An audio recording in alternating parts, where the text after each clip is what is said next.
Sir, Office of the Special Prosecutor charges former CEO of National Petroleum Authority, Dr. Mustafa Abdul Hamid, and 9 others are in connection with alleged corruption scheme totaling over 280 million cedis.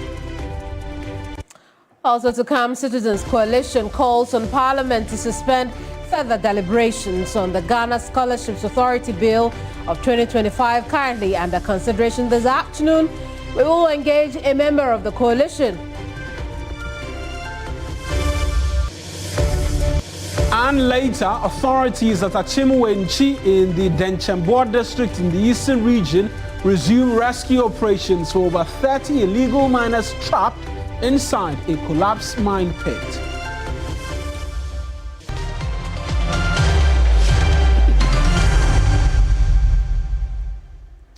Hello there, welcome to News Central here on TV3. I am Mawina Igbeka. And I am Kameni Amano. News Central starts right now.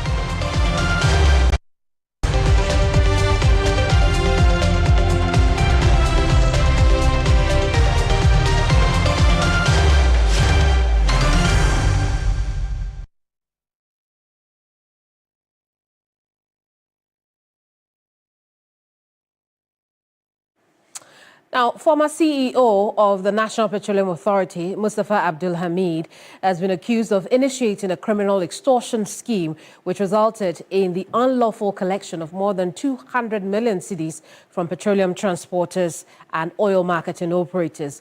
He and 9 others have been slapped with multiple charges of money laundering and extortion by the Office of the Special Prosecutor.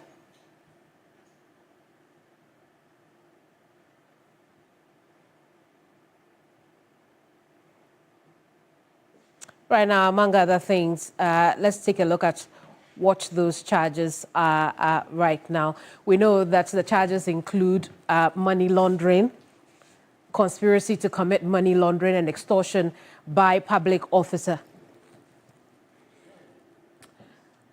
Now, this is the list of the accused persons. We already know about Mustafa Abdul Hamid, the former CEO of National Petroleum Authority.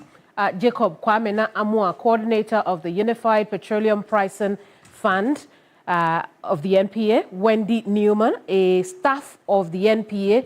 And when we look at the allegations, we know that the 3 who are connected to the NPA are allegedly accused of orchestrating and operating a criminal extortion scheme, collecting some 280,516,127.19 Ghana cedis from petroleum transporters and oil marketing companies. Now, according to the allegations from the Office of the Special Prosecutors, this scheme was initiated by Abdul Hamid and implemented by Amwa and Newman. Now, if you take a few steps back, remember that these 3 people are connected with to the NPA. Amwa with the Petroleum Fund, and then Newman, a staff of the NPA. Now, what else do we know about the allegations the OSP has made or the accusations they have made against these people? Now, Amwa, the gentleman with the Petroleum Fund, allegedly paid some 24 million cedis directly to Abdul Hamid, the CEO of the NPA then in 2024. An additional 227.2 million cedis allegedly was channeled through Newman for further disbursement. Newman being that NPA staff as well. Now let's look at the other accused persons, because remember we told you in the beginning that 10 people were involved in this, the CEO and 9 others. Let's look at who the other accused persons are.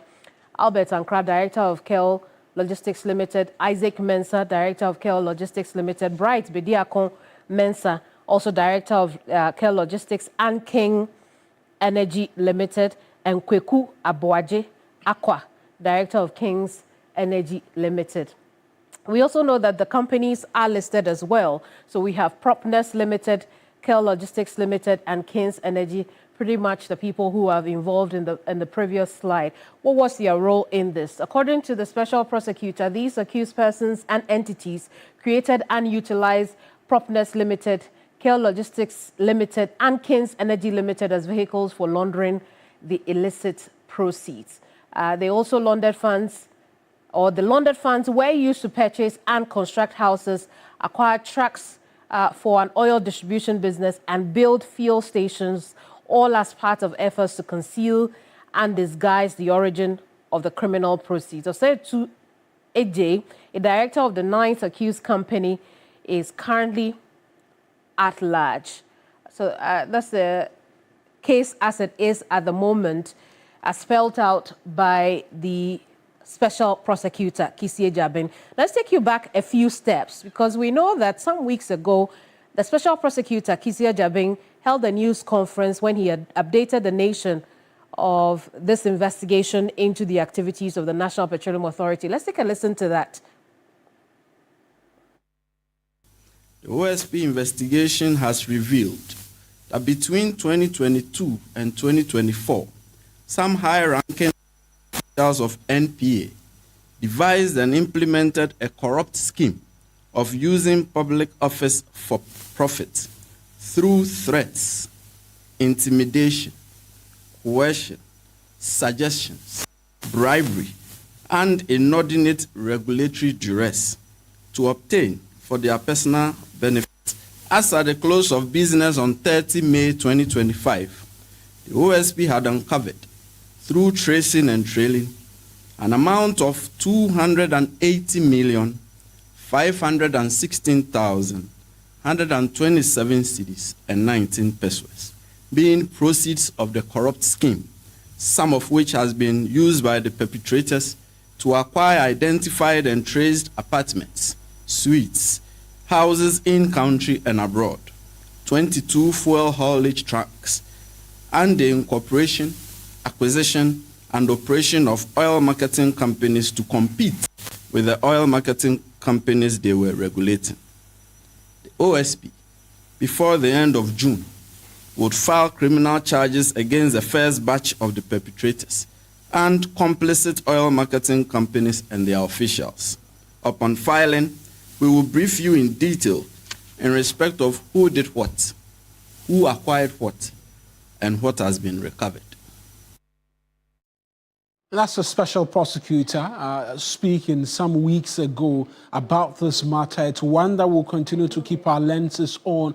We've been working the telephone lines as well to get some immediate reaction, not successful just as yet. But let's switch focus right now, because the Citizens Coalition, a group comprising prominent civil society organizations and distinguished public figures, has called on Parliament to suspend further deliberations on the Ghana Scholarships Authority Bill 2025, currently under consideration. In a statement, the coalition acknowledged government efforts to reform Ghana's scholarship system, but criticized the lack of transparency and stakeholder engagement in the legislative process. They warn that the current version of the bill risks entrenching the very issues it aims to resolve, including political interference, nepotism, and opacity. The coalition appealed directly to the Speaker of Parliament to facilitate a suspension of the current legislative process and initiate stakeholders in terms of consultation. Let's get onto the phone lines right now.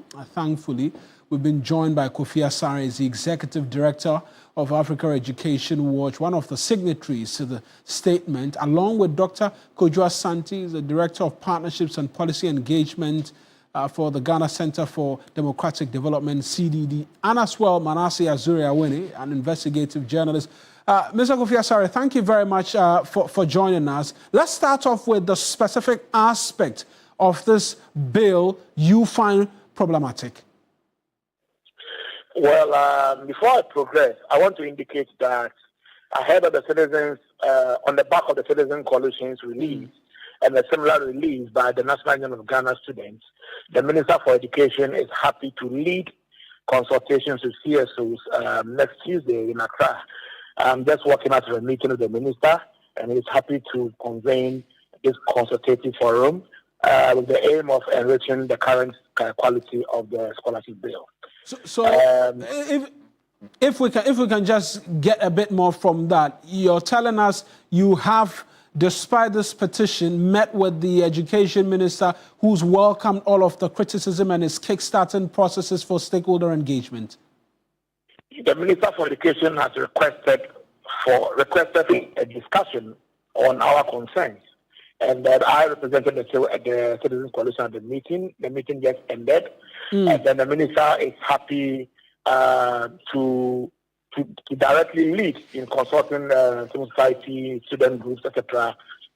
Next Tuesday in Accra, and so we have made progress in our quest to get Parliament to allow citizens to input the process.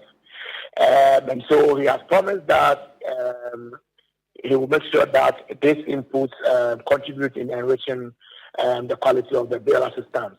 And so that is the development emerging. Right, but back to the bill, I've seen a reaction from some members of Parliament who say that the bill in its current form, should it pass, will ensure that the government does not pay for courses that can be pursued here in the country.